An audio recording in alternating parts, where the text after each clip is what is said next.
प्रिय छात्रों, आज हम आपको बोर्ड परीक्षा 2026 सामान्य हिंदी के महत्वपूर्ण पाठ एवं टॉपिक भी बताएंगे। यह है इंटरमीडिएट के छात्रों के लिए। आप लोग ध्यान से देखिएगा कि आप कैसे हिंदी में कम से कम पढ़ने पे ज़्यादा से ज़्यादा नंबर अर्जित कर सकते हैं, अंक प्राप्त कर सकते हैं। ध्यान से देखिएगा, मैं बता रहा हूँ। गद्य साहित्य के इतिहास से 5 नंबर आएगा।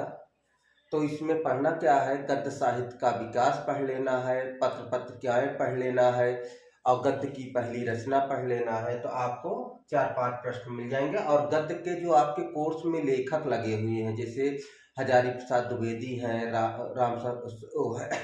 वासुदेव शरण अग्रवाल हैं और प्रोफेसर जी सुंदर रेड्डी हैं, एपीजे अब्दुल कलाम हैं, उन सब की रचनाओं पढ़ लेंगे आप तो 5 प्रश्न वहां से मिल जाएगा। आप उसके लिए चिंता नहीं करेंगे।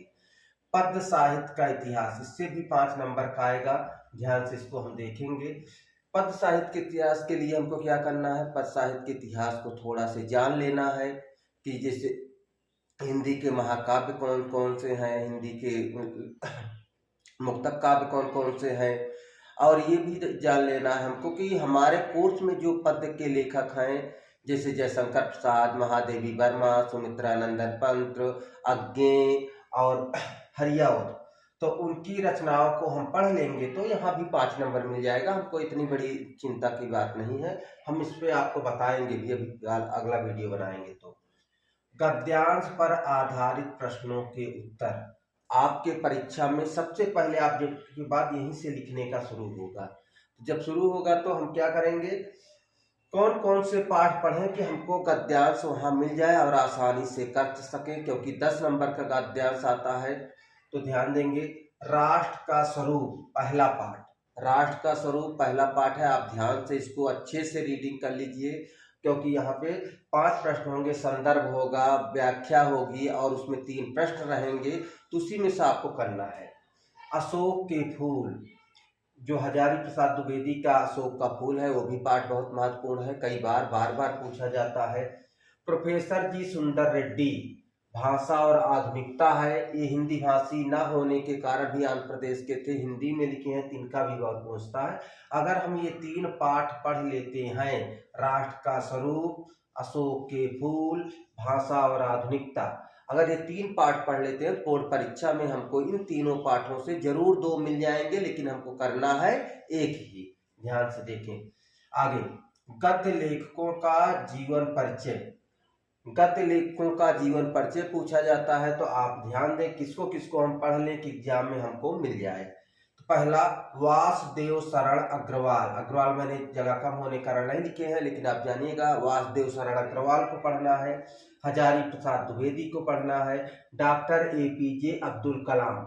अगर ये 3 लेखक आपका जीवन परिचय के लिए पढ़ते हैं, क्योंकि 5 नंबर का आता है जीवन परिचय, तो उन 3 में से आपको 2 तो बड़े आराम से मिल जाएंगे और हमको एक ही करना है एग्जाम में, एक ही करना है। फिर 5वें नंबर पे है पद्यांश पर आधारित प्रश्नों के उत्तर, अर्थात कविता दी रही होगी, उस कविता से आपको संदर्भ लिखना पड़ेगा, उसके भावार्थ लिखने पड़ेंगे और उसी में से 3 प्रश्न पूछेगा। उस किस पाठ से होगा, ध्यान से देखिएगा। श्रद्धा मन, यानी हम इसकी उपयोगिता, काव्य में थोड़ा बच्चे ज्यादा टेंशन करते हैं, तो उपयोगिता, अगर आप श्रद्धा मन पढ़े हैं, नहीं पढ़े हैं, तभी भी पर्याप्त समय है, पढ़ लीजिए। श्रद्धा मन, पवन दूत क्या, हरियौध की, और गीत, गीत अकेले लिखा गया है, अर्थात ये महादेवी वर्मा का गीत है, गीत से भी पूछा जाता है, ध्यान से देखेंगे। और नौका विहार, अगर इन 4 पाठों को आप पढ़ लेते हैं, श्रद्धा मन, पवन दूत क्या, गीत और नौका विहार, तो आप बड़े आराम से जो पद्यांश आएगा, कविता आएगी, उसका आप संदर्भ सहित व्याख्या करके प्रश्नों के उत्तर दे लेंगे। अगला है गद्य कवियों का जीवन परिचय। अब गद्य कवियों का जीवन परिचय में ध्यान देंगे कैसे हमको करना है। हरियौध, अयोध्या जिन उपाध्याय हरियौध का जीवन परिचय हम तैयार कर लेंगे, जयशंकर प्रसाद का कर लेंगे, महादेवी वर्मा का कर लेंगे। अगर 3 लोगों को यहाँ तीन लोगों को यहाँ भी हम पढ़ लेते हैं तो हमको एग्जाम में दो तो बड़े आराम से इन तीनों में मिल जाएंगे, और एक ही हमको करना है। अच्छे से इनका जीवन परिचय तैयार कर लीजिए, आपको मिल जाएगा, कोई टेंशन की बात नहीं है। कहानी लेखन, कहानी से अथवा करके दो कहानियां आती हैं, आपको एक ही करना है। हम दो कहानियां बता रहे हैं, आपको यहाँ मिल जाएगा, आप परेशान होने की जरूरत नहीं है। पहली कहानी है पंचलाइट, दूसरी बहादुर। अगर पंचलाइट और बहादुर पढ़ लेते हैं तो आपको वहां पर लिखने का अब आता है कि कभी आता है पात्रों का चित्रण करने के लिए, कभी आता है सारांश लिखने के लिए। तो आप सबसे सटीक है कि आप सारांश अच्छे से याद करिए, कोई भी आए आराम से लिखिए। फिर आगे संस्कृत गद्यांश का संदर्भ सहित अनुवाद। सामान्य हिंदी का पाठ्यक्रम है। सामान्य हिंदी के बच्चों के लिए सबसे कठिन पड़ता है संस्कृत का अनुवाद करना। तो आपको लिए बहुत सटीक मैं बता रहा हूं, थोड़ी सी मेहनत कर लीजिए बस।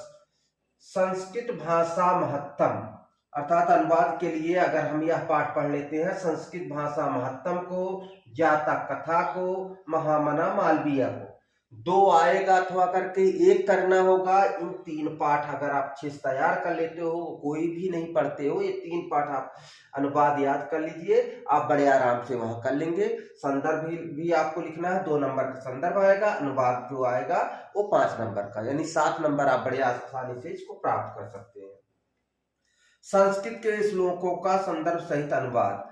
हाँ, संस्कृत के श्लोक हाई स्कूल में तो श्लोक लिखने का आता है, लेकिन यहाँ श्लोक दिया रहेगा, आपके पाठ पुस्तक से रहेगा, उसका संदर्भ सहित अनुवाद करना होगा। तो उसके लिए हम देखेंगे सुभाष रत्नान, ये पाठ महत्वपूर्ण है। इस पाठ से हर बार एक दो श्लोक आती है। इस पाठ को अच्छे से इसके अनुवाद को जान लेंगे, इसके अर्थ को जान लेंगे, वहां अर्थ लिखना पड़ेगा आपको।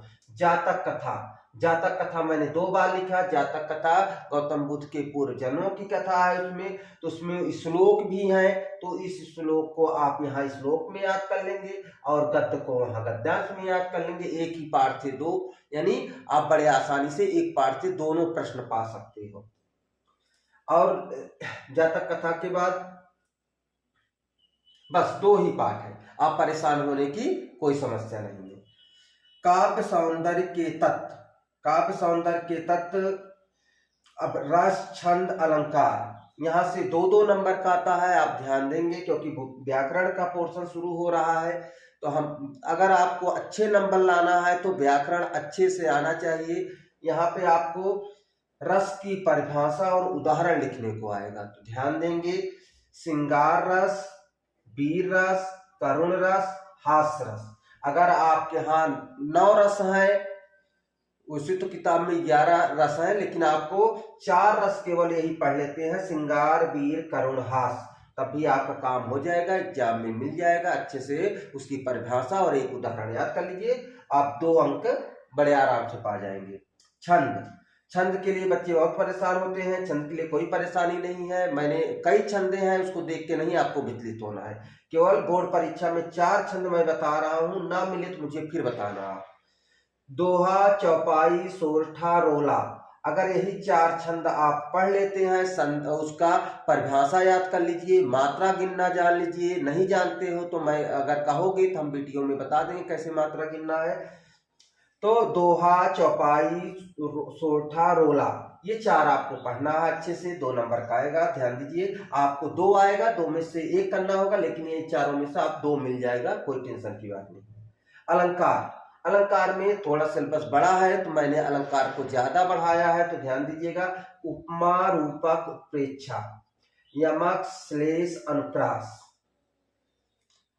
अब ये 6 अलंकार मैंने बताया है। अगर इसमें से कोई भी आप 4-5 याद कर लेते हो कि परिभाषा और उदाहरण, तो बड़े आराम से आपको मिलेगा, आप कर लेना। साइंस के बच्चों के लिए सबसे बड़ी समस्या है कि हिंदी की, क्योंकि वो मैथ पढ़ते हैं, फिजिक्स पढ़ते हैं, केमिस्ट्री पढ़ते हैं, बायो पढ़ते हैं, इंग्लिश पर हिंदी के लिए उनके पास कोई समय नहीं होता है। तो लेकिन उन्हीं को दृष्टि में रखते हुए हम हिंदी के सिलेबस को बहुत शार्ट तरीके में बता रहे हैं कि बच्चे इतना भी पढ़ लेंगे तब भी, क्योंकि अगर आप फिजिक्स केमिस्ट्री मैथ में आप 100 में 100 पा गए, हिंदी में अगर 33 के बजाय 30 पा गए, 31 पा गए, तो आपका कोई मतलब नहीं होगा, आप फेल हो जाओगे। इसलिए हिंदी पर ध्यान दो। अभी हम पूरे सिलेबस को नहीं बताए हैं, बस थोड़ा सा ब्रेक लेते हैं फिर आपको बता रहे हैं।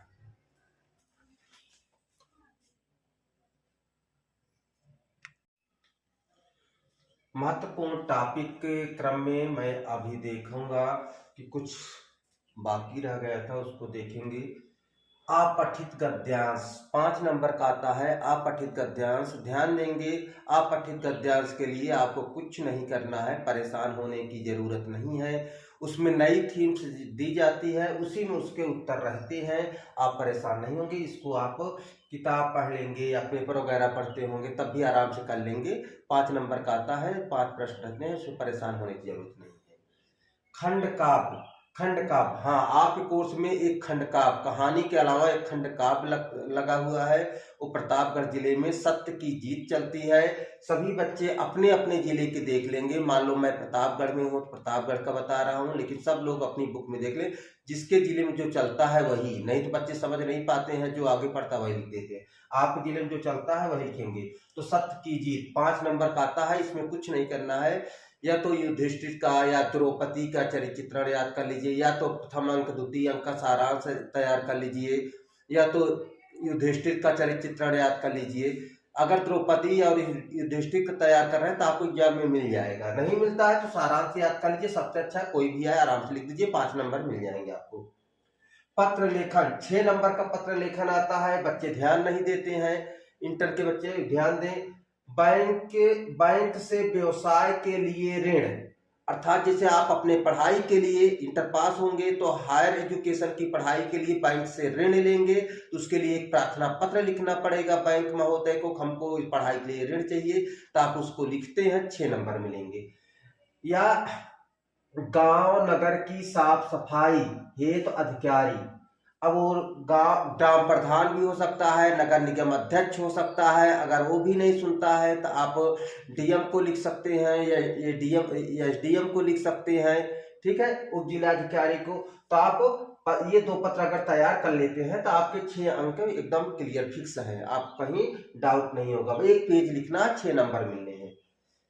व्याकरण, व्याकरण पे ध्यान देंगे। व्याकरण का मैंने 4-5 पॉइंट बनाया है, इस पे मैं आपको वीडियो भी दूंगा, क्योंकि ये टॉपिक बड़े बड़े हैं। इसमें कम से कम एक में 15-20 महत्वपूर्ण होंगे, तो वो 15-20 आपको क्रम वाइज मैं बता दूंगा, आप परेशान ना होइए।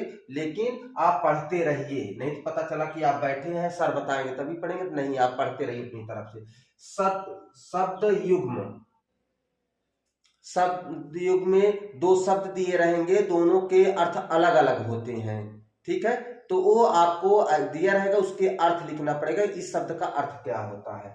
वाक्यांशों के लिए एक शब्द, जैसे जो कम बोलता हो अल्पज्ञ, जो अधिक बोलता हो वाचाल, तो ऐसे एक वाक्य दिया रहेगा, उसके लिए एक शब्द लिखना पड़ेगा। वाक्यांशों के लिए एक शब्द। वाक्य शुद्धि, उसमें गलत वाक्य दिए रहेंगे पेपर में, आपको उसको शुद्ध करके लिखना होगा। लिंग वचन कारक के कारण उसमें जो कमियां हैं उसको आप शुद्ध कर देंगे, आपको 4 नंबर यहां से मिलेंगे। मुहावरे एवं लोकोक्तियां 2 नंबर की, 1 नंबर का मुहावरे, 1 नंबर की लोकोक्तियां, आप किताबों में देख लेंगे, आराम से इसको कर सकते हैं, नहीं तो मैं बता दूंगा कौन कौन से महत्वपूर्ण होते हैं। अनेकार्थी, एक शब्द के कई अर्थ निकलते हैं, वही होते हैं अनेकार्थी शब्द, ध्यान से इसको भी पढ़ लेंगे। अब सबसे महत्वपूर्ण हमारे लिए है, जो बच्चे लास्ट तक करते करते छोड़ देते हैं, निबंध लेखन। निबंध लेखन आप अच्छे से तैयार कर लीजिए, और उस पे आप आराम से 3-4 पेज कम से कम लिखिएगा, क्योंकि 9 नंबर का होता है, आपको 1 पेज लिखने से निबंध में नंबर नहीं मिलेंगे। तो नई शिक्षा नीति, नई शिक्षा नीति के साथ तहत हमको कैसे पढ़ाई करना है, कैसे करना है, तो उसको नई शिक्षा नीति के टॉपिक को देख लेंगे। पर्यावरण प्रदूषण, ये सबसे फेमस है, आज तक पढ़ते चले आए होंगे। पर्यावरण प्रदूषण पे भी आप याद कर लेंगे, क्योंकि पर्यावरण प्रदूषण बार बार पूछा जाता है। जनसंख्या वृद्धि, भारत में जनसंख्या वृद्धि, जनसंख्या इतनी भारत की बढ़ती जा रही है, तो इस पे भी आप तैयार कर लेंगे।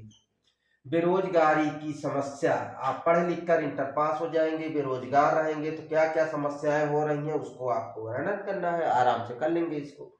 विज्ञान वरदान या अभिशाप, आधुनिक टेक्नोलॉजी विज्ञान युग हमारे लिए कितना सही है, कितना कारगर है, इस पे आपको लिखना है। अगर ये 5 पॉइंट मैंने बताया है, पांचों पॉइंट को पढ़ते हैं तो आपको कोई न कोई जरूर अनिवार्य रूप से एग्जाम में मिल जाएगा। और दिया रहेगा 4-5, करना है आपको कोई एक, कम से कम 4 पेज में।